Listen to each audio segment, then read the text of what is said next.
मौजूद तमाम छात्र छात्राएं, अभिभावकगण और सोशल मीडिया के जरिए जहां तक मेरी आवाज पहुंच रही है, मैं आप तमाम लोगों को गणतंत्र दिवस की 74वीं वर्षगांठ के अवसर पर ढेरों शुभकामनाएं देता हूं। बंधुओं, आज के दिन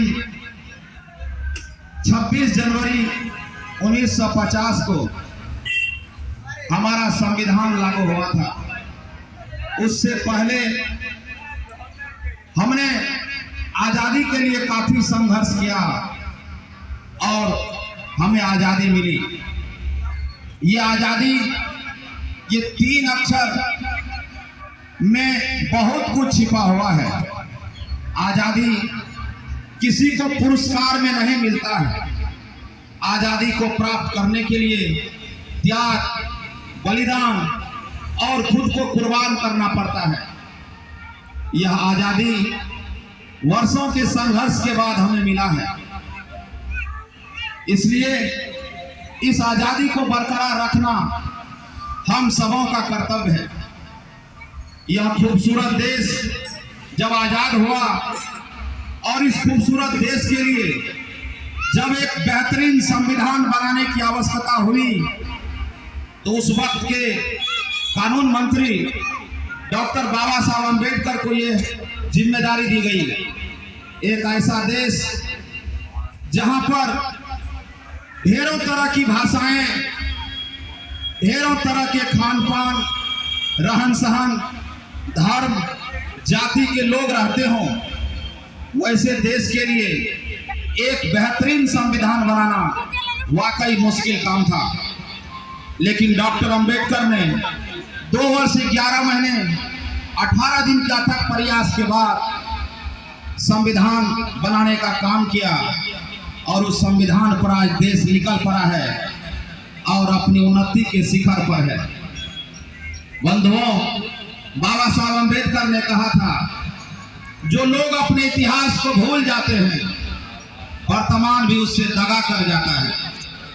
इसलिए हमें अपने इतिहास को समझने की जरूरत है और इस इतिहास के आधार पर बेहतरीन भविष्य को बनाने की जरूरत है। जब तक हम इतिहास से सीख नहीं लेंगे, हम अपने वर्तमान को बेहतर नहीं बना सकते हैं। हर व्यक्ति के लिए उसका इतिहास बहुत मायने रखता है। इतिहास से सीख लेकर ही वर्तमान को संवारा जा सकता है। हमें यह जानना पड़ेगा कि हमारे मुल्क की आजादी के लिए न जाने कितने लोगों ने अपने प्राणों की आहुति दी है। यह मेरा इतिहास है और इस इतिहास के आधार पर हमें याद रखते हुए अपने वर्तमान को सजाना है। एक छोटी सी घटना की तरफ आपका ध्यान आकृष्ट कराता हूं। इसी देश में जब राम प्रसाद बिस्मिल और अशफाक उल्लाह खान के बीच बातचीत चल रही थी,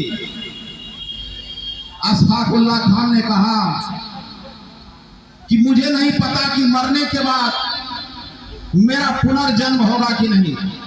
मैं मुसलमान हूं, पुनर्जन्म में हमारा कौम विश्वास नहीं करता है, लेकिन मैं दोस्त बिस्मिल तुम्हें कहता हूं कि अगर इस भारत भूमि पर मेरा दोबारा से जन्म हुआ तो मैं पुनः अपने जान को इस देश के लिए कुर्बान करना चाहूंगा। यह पवित्र भूमि भारत है। इस मुल्क में एक पर एक दिग्गज ने अवतार लिया है। आप जानते हैं, जिस बिहार की धरती से हम लोग ताल्लुक रखते हैं, वहां बुजुर्ग भी क्रांतिकारी हुए थे। उस बुजुर्ग को याद करिए, बाबू कुंवर सिंह। बुढ़ापे में भी उसने देश की आजादी के लिए, अपने मुल्क के आन बान शान के लिए अपने हाथ को काट कर गंगा में प्रवाहित कर दिया था। यह हमारा इतिहास है। इस इतिहास को हमें जानना पड़ेगा।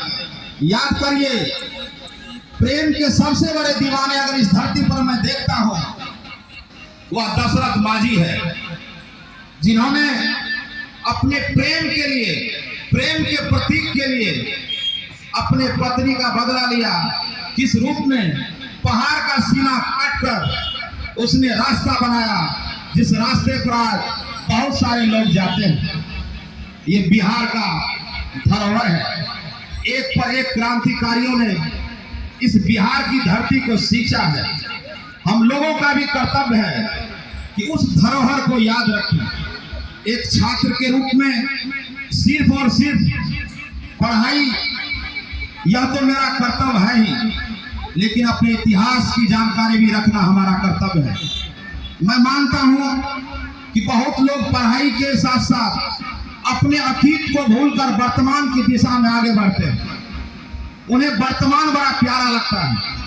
मैं अपने क्लास में भी बताता हूं बच्चों को, आज का दिन सिर्फ घूमने फिरने और एंजॉय करने के साथ साथ अपने इतिहास को याद करने का भी दिन है। मैं क्लास में भी बच्चों को कहता हूं कि अपने इतिहास को जानो और उससे भविष्य को बनाओ। ढेरों बच्चे हैं, किसी को खेलने में मजा आता है, किसी को फिल्म बनाने में, रील्स बनाने में मजा आता है, किसी को वीडियो बनाने में, किसी को बहुत पढ़ने में, किसी को खेलने में। डोंट वरी, ये बहुत अच्छी बात है। आपका मन जिस क्षेत्र में ज्यादा अच्छा लगता है, आप याद रखिए उसी क्षेत्र में आप सबसे आगे बढ़िएगा। आज एक छोटा सा वीडियो बनाकर करोड़ों लाखों व्यूज लोग पैदा करते हैं। क्या हमारे भरगमा का बच्चा नहीं कर सकता? कर सकता और करता भी है। सही दिशा में अपने आप को लेके जाइए। अगर आप रील्स बनाते हैं तो आपके रील्स से समाज को, बच्चों को कुछ न कुछ संदेश जाना चाहिए। ये नहीं कि भोजपुरी की तरह अश्लीलता को परोस रहे हैं, उससे समाज को कुछ नहीं मिलेगा। जिससे समाज को मिले वो काम करिए। अगर पढ़ने में मन लगता है तो खूब मन लगाकर पढ़िए। जिस काम में मन लगता है उस काम को अगर आप अच्छे से करेंगे तो भी आप तरक्की कर सकते हैं। मेरी नजर में हर वो व्यक्ति देशभक्त है जो अपने काम से मोहब्बत करता है। एक किसान अपने खेत में फसल बोकर छोड़ देता है, उस फसल की रखवाली नहीं करता है, देखभाल नहीं करता है, वो अच्छा किसान नहीं है। अगर कोई किसान अपने खेत से, अपने फसल से मोहब्बत करता है तो वह भी मेरी नजर में देशभक्त है। अगर कोई दुकानदार ईमानदारी से अपना दुकान चलाता है वह भी देशभक्त है। अगर कोई बच्चा मन लगाकर पढ़ रहा है तो वह भी देशभक्त है। अगर कोई व्यक्ति शिद्दत से अपने काम को अंजाम दे रहा है वह भी देशभक्त है। देशभक्त की परिभाषा मेरी नजर में वह है कि आप अपने काम से प्रेम करना सीखें और जहां है वहां मन लगा करके अपने काम को अंजाम दें। विद्यार्थी है तो मन लगा करके पढ़िए, क्योंकि आपके माता पिता कितने संघर्ष से आपको पढ़ाते हैं यह बात आपको शायद पता नहीं है। आप उनके मेहनत को जब देखेंगे, उनका आंख हमेशा आपके तरफ लगा रहता है कि कब मेरा बेटा तरक्की करेगा, कब मेरी बेटी तरक्की करेगी।